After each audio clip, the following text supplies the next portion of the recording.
Hello wise, இந்த வீடியோவில் நம்ம ஒரு எக்ஸ்பெரிமெண்ட் தான் பண்ணி பார்க்க போகிறோம். அது என்ன எக்ஸ்பெரிமெண்ட் தானே பார்க்குறீங்க? அந்த எக்ஸ்பெரிமெண்ட்டை பண்ணுறதுக்கு முன்னாடி நாம ஒரு 2-3 பேர்கிட்ட அந்த எக்ஸ்பெரிமெண்ட் பண்ணால் என்ன ரிசல்ட் வரும் அப்படிங்கிறத கேட்டுட்டு அதுக்கப்புறம் பண்ணலாம் வாங்க. எங்கிட்ட ஒரு கொஸ்டின் இருக்கு, அது நீங்கள் ஆன்சர் பண்ணுறியா? என்ன கொஸ்டின் இருக்கு? எங்கிட்ட இந்த கையில் வந்து ஐஸ் கட்டி இருக்கு. இப்போ இந்த ஐஸ் கட்டியை இந்த தண்ணிக்குள்ள போட்டால் மிதக்குமா இல்லை முழுகுமா? சரிவா, நம்ம பார்ப்போம். சரி, ஆமாம், எங்கிட்ட ஒரு ஐஸ் கட்டி இருக்கு.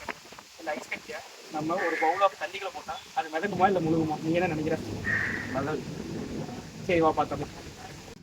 கைஸ், நம்ம ஆல்ரெடி சொல்லியிருந்தோம் தண்ணியில் ஐஸ் கட்டி போட்டால் மிதக்குமா மிதக்காதா அப்படிங்கிறத நிறைய பேர்த்து கேட்டிருந்தோம். வாங்க இப்போ அதை செஞ்சே பார்த்துடலாம். இப்போ பாருங்கள், என் கையில் ஒரு ஐஸ் இருக்குது. நம்ம வந்து ஃப்ரீசரில் வச்சு பண்ணது. இது ரொம்ப ஜில்லுன்னு இருக்குது. வாங்க இது இப்போ தண்ணியில் போட்டு பார்த்துடலாம்.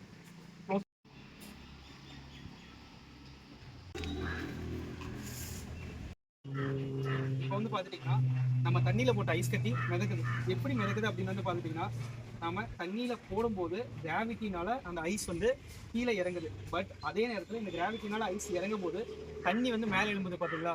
அந்த தண்ணியில் வந்து மிதக்கும் தன்மை அப்படின்னு சொல்லுவாங்க, பயோன்சி ஃபோர்ஸ், அதாவது மிதக்கும் விசை அப்படின்னு சொல்லுவாங்க. அந்த ஃபோர்ஸ் வந்து இந்த ஐஸ் கட்டியை மேலே தள்ளுது. இந்த 2 ஃபோர்ஸில், அதாவது கிராவிட்டி ஃபோர்ஸ்லையும் இந்த பயோன்சி ஃபோர்ஸில் 2ல் எது அதிகமாக இருக்கோ அதை பொறுத்து தான் ஐஸ் கட்டி மிதக்குது. இப்போ வந்து பயோன்சி ஃபோர்ஸ், அதாவது வாட்டரில் இருக்க பயோன்சி ஃபோர்ஸ் வந்து கிராவிட்டியை விட அதிகமாக இருக்குது அப்படின்னா இந்த ஐஸ் கட்டி மிதக்குது. இதே இந்த கல் இருக்குது பார்த்தீங்களா? இந்த கல்லை நம்ம உள்ளே போடுறோம், போட்டோன்னையுமே வந்து அது முழுகிடும். ஏன்னா அதனுடைய டென்சிட்டி, அதாவது கல்லோட டென்சிட்டி தண்ணியோட டென்சிட்டியோட அதிகம். இப்போ அதே இடத்துல நம்ம டென்சிட்டியை வந்து ஐஸ்க்கும் வாட்டருக்கும் கம்பேர் பண்ணோம் அப்படின்னா வாட்டரோட டென்சிட்டி ஐஸோட டென்சிட்டியை விட அதிகம். அதனால தான் வந்து ஐஸ் வந்து அப்படியே மேலேயே மிதந்துட்டு இருக்கு.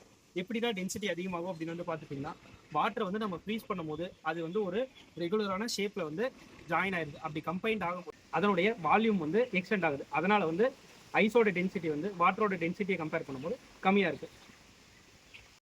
இதே மாதிரி நீங்கள் ஸ்டெம் ரிலேட்டடான வீடியோஸை பற்றி தெரிஞ்சுக்கணும் அப்படின்னா நம்மளோட சேனலை சப்ஸ்கிரைப் பண்ணிக்கோங்க. Thank you guys.